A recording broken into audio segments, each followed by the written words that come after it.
The silence in the room felt like a physical weight as Kai's words sank in. My breath caught somewhere between my lungs and throat, while 8 pairs of shocked eyes darted between me and our grinning boss. "We're bringing in a real professional," Kai repeated, practically vibrating with excitement. "Someone who will take our work to levels you people simply can't reach." My team, my carefully assembled family of experts, sat frozen. Dasha's fingers stopped mid-sketch on her tablet. Wynn's coffee mug hovered halfway to his lips. May blinked rapidly, a telltale sign she was fighting tears. "Budget constraints mean we need to streamline," Kai continued, waving his hand dismissively at our department. "Thatcher Raleigh will be joining us next month." Yes, that Thatcher Raleigh. The room temperature seemed to drop 10 degrees. Thatcher Raleigh, the golden boy who designed courses for champions. The man whose name appeared in every sports magazine and whose face graced television specials. "And the rest of us?" asked Loren, his voice unnaturally steady. Kai's smile didn't falter. "Your positions are being eliminated effective immediately. 2-week severance. HR will assist with your transitions. 5 years of work. 8 exceptional talents. A team that functioned like a single organism, all discarded for one man." I watched my colleagues' faces crumple as the reality hit them. These people who'd poured their hearts into our designs, who'd worked weekends and holidays to perfect every detail of our training courses, tossed aside like outdated equipment. "Vin, you look concerned," Kai said, turning to me. "You should be excited. This is a tremendous upgrade for the company." The way he said my name made my skin crawl, as if he expected gratitude, as if I should be celebrating the destruction of everything I'd built. "Questions?" Kai looked around expectantly, as if waiting for applause. No one spoke. What was there to say? Our lives had just been upended by a man who couldn't tell the difference between a safety harness and a seatbelt. "Excellent. There's champagne in the conference room to welcome Thatcher to our family. Our family. The family he just slaughtered." I stood slowly, legs numb, and began collecting my things. No dramatic speech, no tears, just methodical packing, while celebrating voices echoed down the hallway. "This isn't right," whispered May, helping me gather project files. "It's business," I replied automatically, though the words tasted bitter. One by one, my team members stopped by my desk. Quiet goodbyes, promises to keep in touch. Whispered questions about what would happen to the Rivera project, our crowning achievement, scheduled to host the championship in 6 weeks. When everyone had gone, I took one final look at the empty workstations, the half-finished designs, the models and prototypes that represented countless hours of collaborative genius. I walked out without looking back, but something inside me refused to stay buried, something that whispered, this wasn't the end, just a brutal beginning. Before we continue further, thank you for listening to this story. If you're enjoying it so far and want to hear how this betrayal turns into the sweetest revenge, hit that like button and subscribe. Trust me, what happens next will make you glad you stayed. My name is Vin Ashton. I'm 34, obsessively detail-oriented, and until 3 hours ago, I led the most innovative athletic course design team in the industry. I specialize in creating immersive training challenges for elite athletes, courses that push physical limits while maintaining critical safety margins, the perfect balance between difficulty and protection, between testing boundaries and preventing career-ending injuries. It started 5 years ago when I noticed a gap in athletic training. Traditional courses weren't adaptable enough for the evolving demands of high-level competition. Athletes needed environments that could simulate unpredictable variables, the kind that separate champions from contenders. I pitched my concept to Kai, a man who understood finance but not functionality. He approved my department solely because a major athletic wear company had expressed interest, not because he believed in the vision. Over time, I built my team carefully. Dasha, with her background in terrain engineering. Wynn, an expert in human movement patterns. May, our safety integration specialist. Lauren, who understood competitive psychology better than anyone. Plus Ziv, Arlo, Juno, and Saren, each bringing irreplaceable expertise. Together, we created experiences that prepared athletes for those critical moments where split-second decisions determined victory or injury. Our designs became industry standards.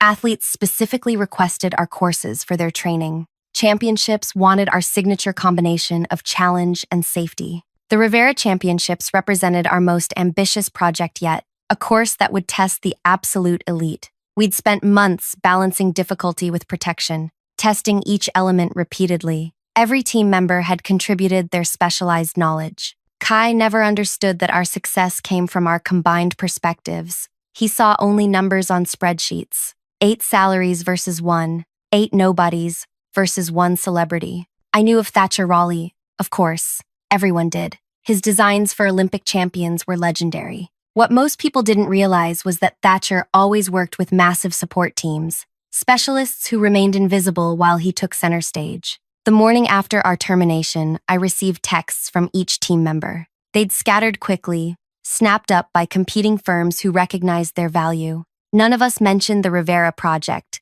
though it haunted our conversations like a ghost. I spent the next 3 weeks in a fog, mechanically interviewing at firms that couldn't match what we'd built. My answers were perfect, my portfolio impressive, but my heart remained with my scattered team and our unfinished masterpiece. 24 days after our termination, my phone lit up with an unfamiliar number. Vin Ashton? The voice was instantly recognizable from countless sports interviews.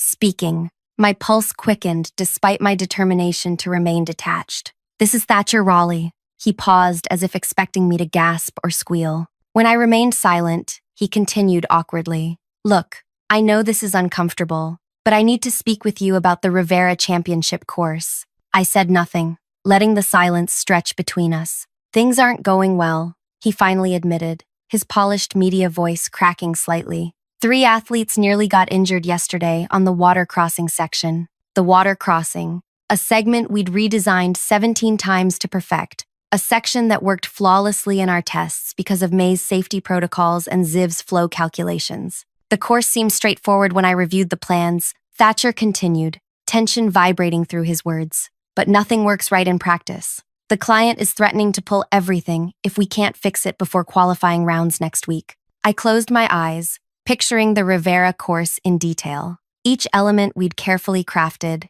each safeguard we'd built in, the championship that would now be compromised or canceled. "Does Kai know you're calling me?" I asked, though I already knew the answer. The silence stretched for several seconds. "I thought perhaps we could discuss this privately first," Thatcher finally said. Translation: Kai would rather let athletes get injured than admit he'd made a catastrophic mistake. "I'll think about it," I said, and ended the call. I sat motionless, phone in hand, as possibilities swirled through my mind. The humiliation of being called back to fix what should never have been broken. The satisfaction of watching Kai squirm. The relief of protecting athletes from a potentially dangerous course. But something else stirred beneath those feelings. Something sharper, more purposeful. This wasn't just about one course or one championship. This was about a fundamental misunderstanding of value, about the arrogance of believing that one star could replace a constellation. I opened my contacts and found Dasha's number first.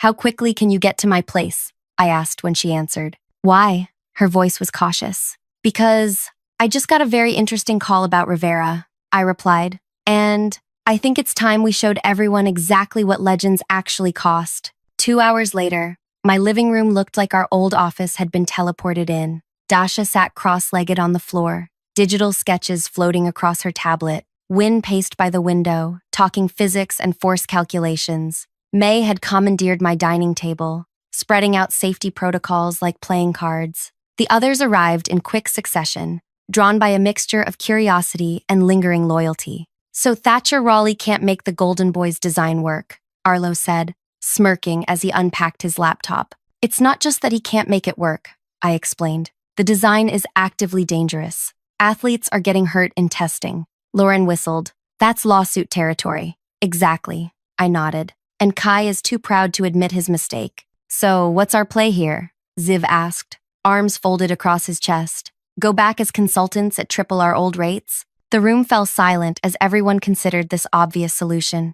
It would be easy, satisfying, even. Kai would hate every second of paying us premium rates to fix Thatcher's mess. "No," I said firmly. Juno raised an eyebrow. "Define too small." I walked to the center of the room, feeling more alive than I had in weeks. "Look at us. One call, and we're all here, ready to work together again. That's not coincidence. That's chemistry." That's value other companies can't replicate by hiring one superstar. Okay, but what's your point? Saren asked. My point is that we shouldn't be fixing their mistake. We should be replacing them entirely. 8 pairs of eyes fixed on me, with expressions ranging from confusion to intrigue. The Rivera Championship organizers don't care about Kai or Thatcher, I continued. They care about having a world-class course that challenges athletes without endangering them, something only we have proven we can deliver. You want to go around Kai and approach Rivera directly, May said slowly, understanding dawning in her eyes.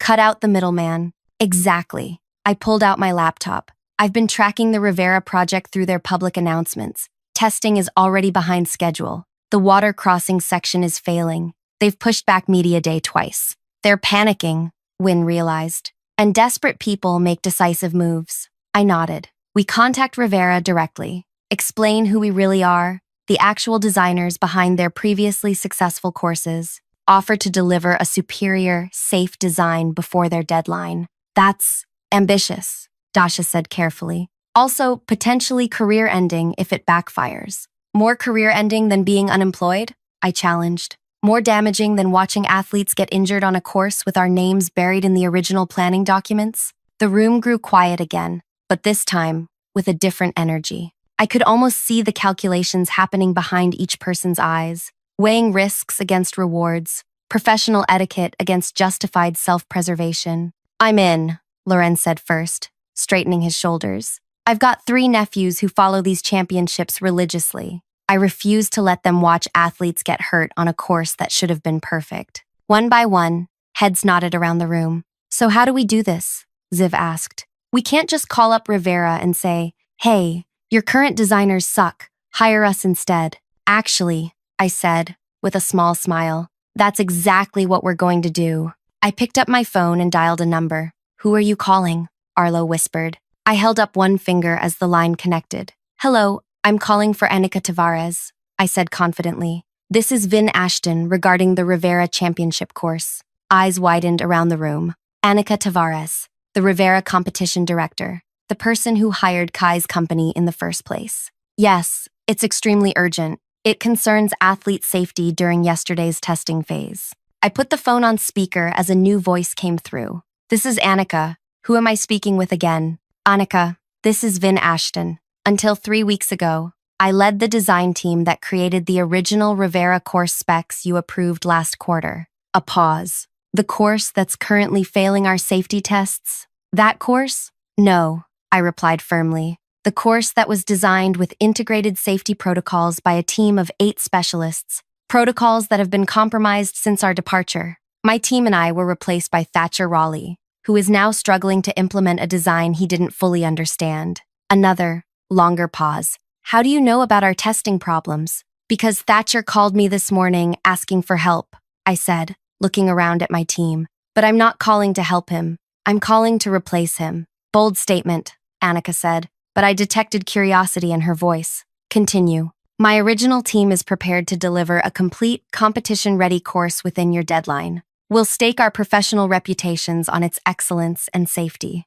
We can meet tomorrow to show you our collective portfolio and approach. And why would I consider this extremely irregular proposal? Annika asked, though her tone suggested she was already considering it. Because your championship starts in less than 6 weeks, you have athletes getting injured in testing, and Thatcher Raleigh is secretly calling former employees for help instead of fixing the problems. How am I doing so far? Silence filled the line. Then, my office, 9 a.m. tomorrow. Bring your team and your previous designs. The call ended. 8 stunned faces stared at me. Did you just, May began, get us a meeting with Annika Tavares? Yes, I confirmed. Did I guarantee we could deliver a championship-worthy course in record time? Also yes. Are you insane? Dasha asked, but she was already pulling up design files. Probably, I admitted, but I'm also right. Together we can do this. Apart, none of us can. That's what Kai never understood.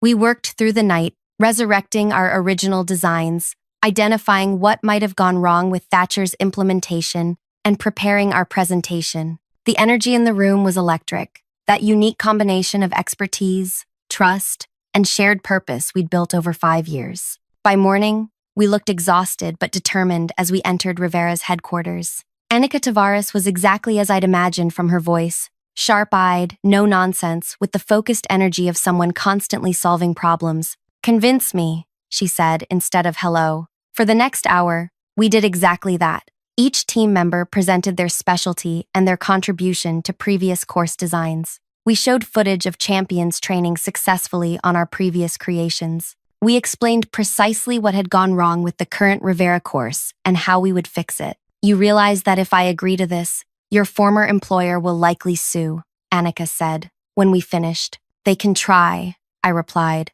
"But the original designs bear our creative fingerprints. We can prove ownership of the intellectual concepts. More importantly, you have a championship to run and a reputation to protect." Annika studied us for long moments. "You were really all fired to make room for Thatcher Raleigh." 8 heads nodded in unison. "Idiotic," she muttered. Then louder, "I need to consult with our legal team. Wait here." As soon as she left, nervous energy rippled through our group. "This could actually work," Wynne whispered. "Or we could all get blacklisted from the industry," Juno countered. "Either way," I said, "we did this together." 30 minutes later, Annika returned with 2 suited executives and a stack of documents. "We're prepared to terminate our agreement with your former company due to safety concerns and breach of quality guarantees," she announced. "We'll hire your team as independent contractors with an expedited timeline. The compensation reflects both the rush and the risk."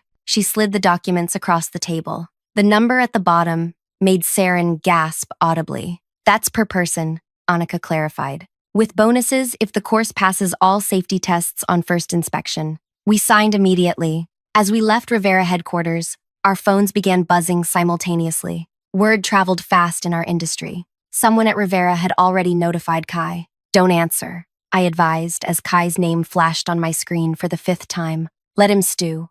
We set up temporary headquarters in a rented office space and threw ourselves into rebuilding the Rivera course. Days blurred together. We worked with the single-minded focus of people with everything to prove. On the 7th day, my phone rang again. Thatcher Raleigh. This time, I answered. "I heard what happened," he said without preamble. "I want to explain." "Nothing to explain," I replied calmly. "You accepted a job you couldn't do without support." "That's not fair," he protested. "I was told you were being downsized for budget reasons. I never knew I was replacing an entire specialized team." That gave me pause. "What else didn't Kai tell you?" "That the design was only partially complete. That critical safety testing hadn't been finalized. That," his voice caught, "that athletes could get hurt." Unexpected sympathy stirred within me. "You were set up to fail," I realized aloud. "And now I'm being blamed for everything," Thatcher confirmed bitterly. "Kai is telling everyone it was my incompetence, not his decision-making." I closed my eyes, pieces clicking into place. "He never wanted your expertise. He wanted your name for marketing, figuring he could hire junior designers at fraction of the cost to actually implement. Meanwhile, my reputation is in freefall," Thatcher said. "I've built my career on safety, as well as innovation. This could end me." I walked to the window of our temporary office, watching my team work together with their familiar rhythm.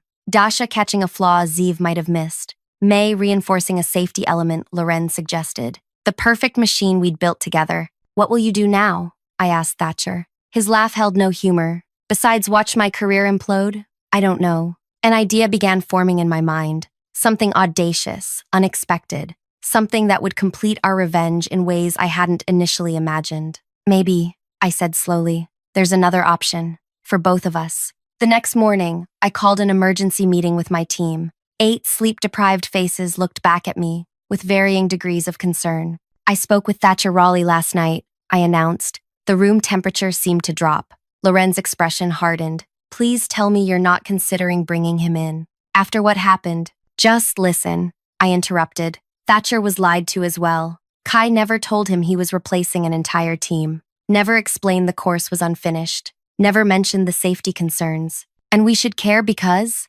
Arlo asked, arms crossed defensively. I took a deep breath.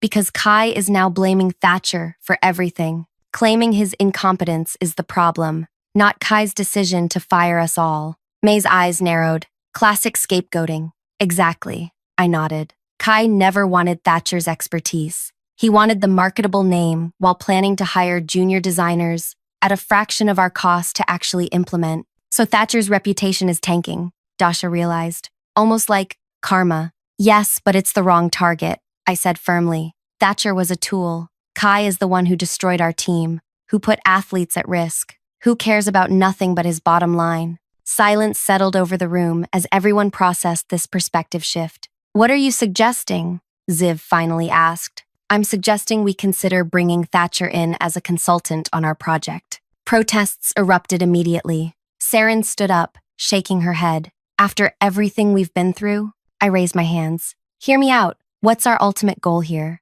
To deliver a perfect course, yes, but also to prove that collaborative expertise beats individual stardom, that a team of specialists creates something no single person can achieve alone, including Thatcher, Wynne said slowly, understanding dawning. Including Thatcher? I confirmed. Imagine the story, the legend, himself admitting he couldn't match what our team accomplished together, publicly acknowledging that our collaborative approach produces superior results. Juno leaned forward. That would be a much bigger statement than just us succeeding without him. Much bigger, May agreed. Industry changing, potentially. I looked around the room. So, thoughts? The debate lasted 2 hours. Concerns raised, scenarios analyzed, emotions processed. By the end, we had reached a tentative consensus. Bring him in, Lauren finally said, speaking for the group, but with clear boundaries. He's learning from us, not the other way around. That afternoon, Thatcher Raleigh walked nervously into our workspace.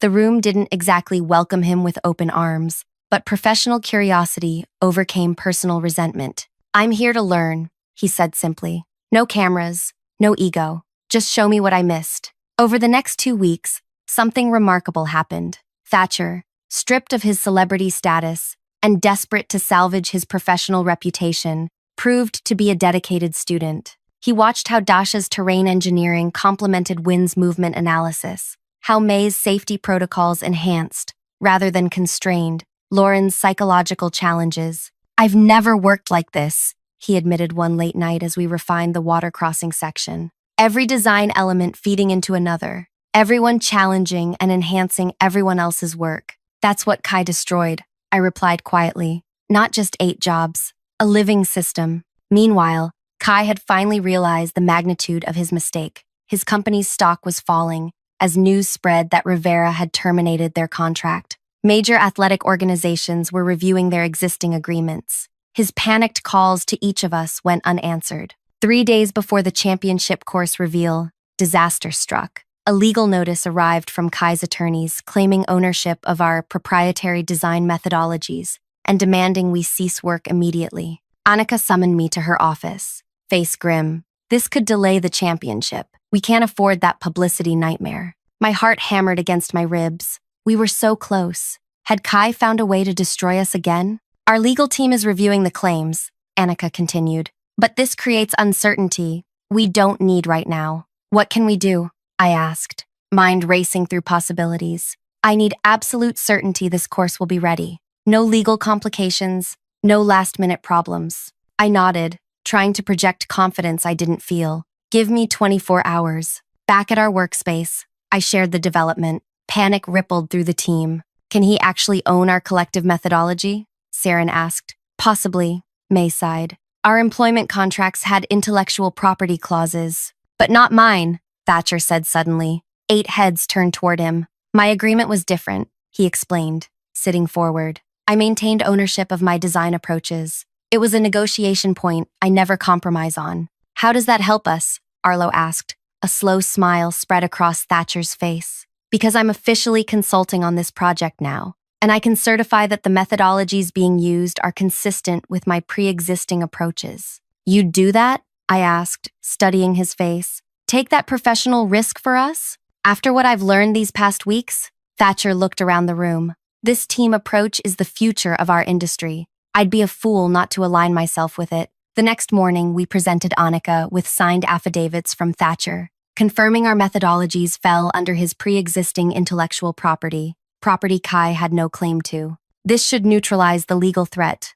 I explained, at least long enough for the championship to proceed. Annika studied the documents, then fixed me with an appraising look. You've thought of everything, haven't you? Not me, I corrected. Us. The day of the course reveal arrived. Media swarmed the Rivera Championship site. Elite athletes gathered for the first official tour, and in the VIP section, looking increasingly uncomfortable, sat Kai. He hadn't been invited, but as the CEO of a major industry company, he could hardly be turned away without creating even more speculation. Our team stood to the side, professionally dressed but deliberately inconspicuous as Annika approached the microphone. "Welcome to the unveiling of this year's Rivera Championship course," she began. "As many of you know, we experienced some unexpected challenges during development." Murmurs spread through the crowd. Kai shifted in his seat. "Rather than compromise on safety or challenge level, we made a significant change to our design team. Today's course represents a new approach to athletic training environments, one that prioritizes collaborative expertise over individual reputation." Journalists began scribbling notes. Kai's face paled. "I'd like to introduce the team responsible for what you're about to experience." One by one, Annika called us forward. Each specialist, each expert, each essential piece of the whole. And finally, Thatcher Raleigh. Confusion rippled through the audience. Wasn't Thatcher working for Kai's company? Why was he standing with this unknown team? Annika gestured for me to take the microphone. This was it, the moment I'd been working toward since that devastating day in Kai's office. "My name is Vin Ashton," I began. 3 weeks ago, my team of 8 specialists was disbanded to make budget room for a single famous name. Today, that famous name stands with us to demonstrate what the industry has overlooked for too long. That exceptional design requires diverse expertise working in harmony. Cameras swung toward Kai, whose expression had morphed from discomfort to horror. "I'll let Thatcher explain the rest," I said, handing him the microphone. Thatcher stepped forward, shoulders straight. "For years, I've received credit for work that was never mine alone. Behind every Thatcher Raleigh design stood teams of unnamed specialists. I perpetuated that myth because it benefited me professionally." The crowd fell completely silent. When I was hired to replace Vin's team, I discovered something I never expected: that 8 interlocking specialties create something no individual, regardless of talent or reputation, can achieve alone. I failed to implement their partially completed design because I lacked their collective insight. He turned toward our team. "The course you're about to see represents the future of athletic training design, collaborative, integrative, superior in every measurable way. And I'm humbled to have learned from these 8 individuals." The athletes who had already tested the course burst into spontaneous applause. Several approached us afterward, marveling at the perfect balance of challenge and safety. Kai tried to slip away unnoticed, but I caught up to him at the exit. "You never understood what made our work exceptional," I said quietly. "It was never about one person's vision. It was how 8 different perspectives created something no individual could imagine alone." His eyes narrowed. "This isn't over. Your attorneys have already received evidence that your company falsified safety testing documents," I interrupted calmly. "Thatcher provided them this morning." Kai's face drained of color. "You traded a functioning team for a famous signature," I continued. "Now you have neither, and every major athletic organization now understands exactly why." Within a month, our independent design collective had signed contracts with 3 major sports federations. May developed a certification process for safety integration that became the industry standard. Dasha and Wynn's terrain mapping system won an innovation award. Kai's company struggled to recover from the scandal. After several high-profile failures and a damaging expose on their safety practices, they were effectively blacklisted by major athletic organizations. And Thatcher? He now leads his own team of specialists at a competing firm, openly acknowledging in interviews that collaborative expertise trumps individual talent. He sends us referrals regularly. The Rivera Championship became the most watched sporting event of the season. Athletes praised the course design in interviews, specifically noting how it challenged them without risk of injury. Several approached us afterward about designing their personal training facilities. The sweetest revenge wasn't destroying Kai, it was building something so successful that he was forced to witness the value of what he carelessly threw away. Not just 8 employees, but a living system of expertise that, once shattered, could never be replicated. Today, our approach has transformed the industry standard. Companies now advertise their collaborative design teams as a selling point. Individual superstars still exist, but nobody pretends they succeed alone. The lesson cost Kai everything, but for us, it was just the beginning. If you've made it this far, thank you for taking this journey with me. Stories like mine happen every day in workplaces around the world. Talented teams broken apart by decision makers who don't understand true value. If this resonated with you, please hit the like button and share your own experiences in the comments. And if you want more stories about professional justice served with perfect timing, subscribe so you don't miss what's coming next. Sometimes the most satisfying revenge isn't destroying your enemies, it's building something they can never replicate without you.